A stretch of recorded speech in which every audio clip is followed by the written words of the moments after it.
Hello, my friends. Welcome back to the Mermaid Mystic Substack and YouTube channel. Today, I've got a tarot lesson, and we're going to be talking about the Strength card. So, we're going to be exploring not only some deeper meanings of this card, but we're also going to be seeing how tarot is not just a divination tool, it's actually a map and a teacher. And each card has so much wisdom about life to teach us. So that's what we're exploring today. If you'd like to take some notes, which I always recommend if you're learning tarot, go pause the video, grab your pen and paper or your electronic way to take notes or whatever, and we're just going to dive right in. So the Strength card in the Major Arcana. So Major Arcana, those are the 22 cards that have to do with archetypes and some of the bigger lessons and experiences in life. They mean big secrets, right? Major Arcana.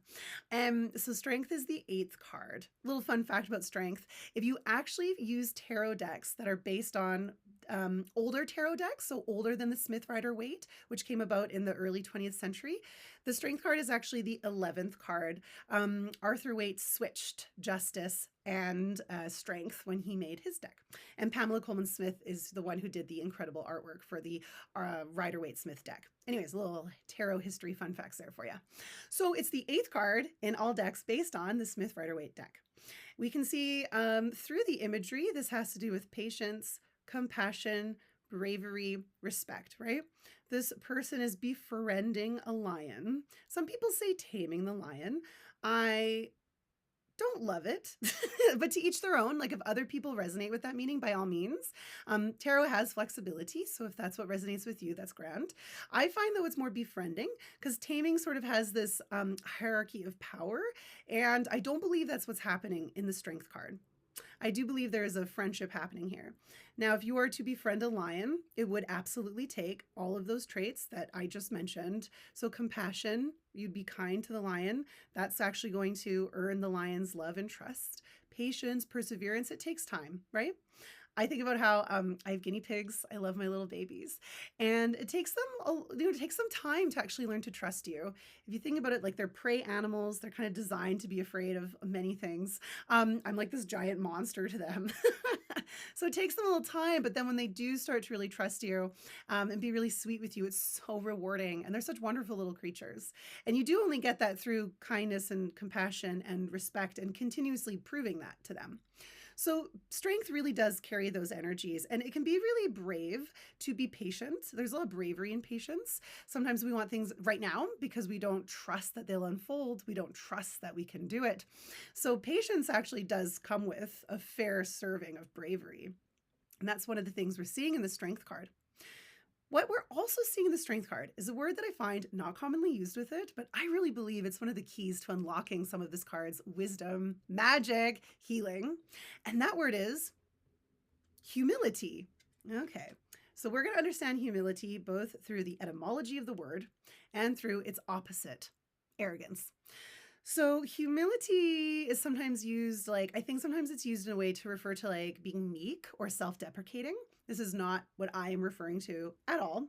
When I talk about humility and the way I feel like my teachers taught me about humility, those would be my human teachers and my spirit teachers, is that humility is more about being down to earth.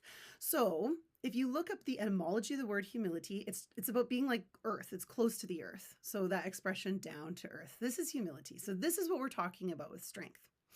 So if we compare that to arrogance, and I always like to compare things that contrast because I think we learn more about each word through their contrasting energies. And arrogance has to do with superiority. So arrogance is this idea that like I am better than you, or other people could be better than me. So I have to put other people down to put myself up. And what's interesting, I also find that arrogance came with a lot of like contempt. So it's like, so let's contrast those two energies. So if humility is the awareness of we're all just close to the earth. We are all from the earth. We all need the earth, and like the earth actually needs all of us. What we can start to see with humility then is that we are no more or less important than anything. And this was one of the most beautiful lessons I got from one of my shamanic teachers, who taught us that we're no less important than the sun, moon, and stars, but we are no more important than the ant, the grasshopper, or the beetle. And when you really kind of let that sink in, we remove this ego's need to be special. to be more than other people. And we can see then how humility can actually help us to be compassionate and kind and brave. Because if we're not better than anyone else, and if we are not afraid that others are better than us, then there is less seeking for external validation, and we're less likely to look down on others or put other people down. And we're less afraid that we could be put down. We're already down to earth, man, because we're all of the earth. We're all of the stars. We all matter. Every single living organism has a role to play, and every role matters. So it's really moving. So arrogance can have this hierarchy kind of energy to it. But humility actually has this kind of great web of life energy to it. And that comes with a lot of peace and freedom. So in the Strength card, a question to ask ourselves is where humility may be of service to us. Another thing that I found really interesting about the word arrogance is if you go back to like Proto-Indo-European roots of the word, it has something to do with the hand being stretched out, like gimme, gimme. Now we're starting to see how arrogance may also be associated with some entitlement. This can absolutely stop us from doing cool things like making friends with lions or guinea pigs. If we believe we're just owed things, right? We're not going to go out and do things. We're going to wait for them to fall in our laps, and they will not fall in our laps, and we will be angry, and we'll think we're better than everyone, so we're just owed these things. Alternatively, if we have been treated that we are less superior, we might just not believe that we can do anything. And so we might put the hands out again. Just, I can't do it, so someone do it for me. I can't do it, right? That's not to say that we don't need help in life. We absolutely do all the time. Once again, we're a web, which means we are all going to receive and give assistance, gifts, the works, right? But we can kind of see this arrogance comes with an expectation of others, whereas humility is like, right, I am no better or worse than anyone else. You're not doing things to prove to others that you're better. You just recognize you're not above, down to earth. You are not above having to do things to create what you want to create in this lifetime.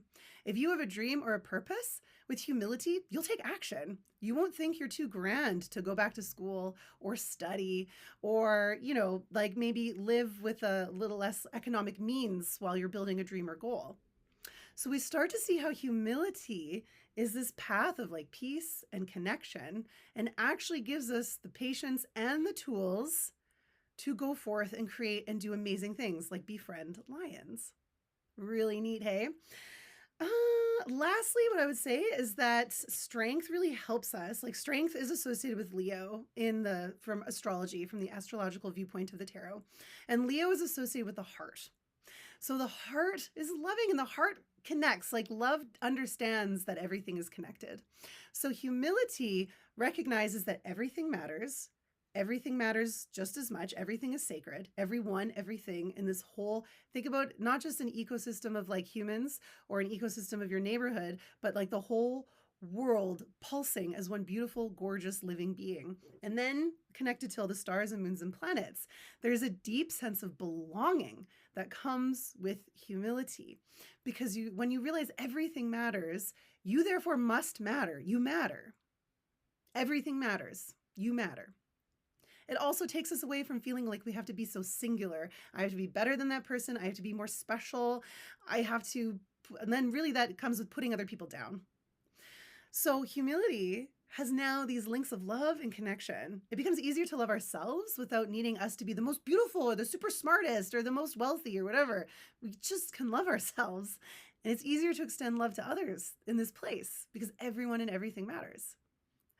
And then with arrogance, though, it is disconnection because it's putting yourself above nature or above other people for whatever justifications or reason. And the flip side, you think you're less than, you think you don't matter.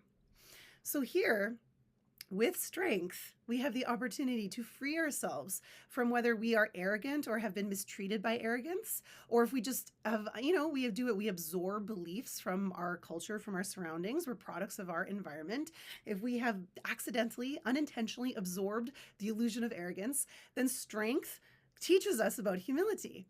And then once again, we have connection. We have this awareness that everything matters, but we don't have like this gimme, give me any energy. We have more of a, well, What do I got to do? I'm going to do it. I'm not above doing it. And we'll do the things we got to do to be great, to be of service. And great doesn't mean greater than others. It just means great. It just means doing something great.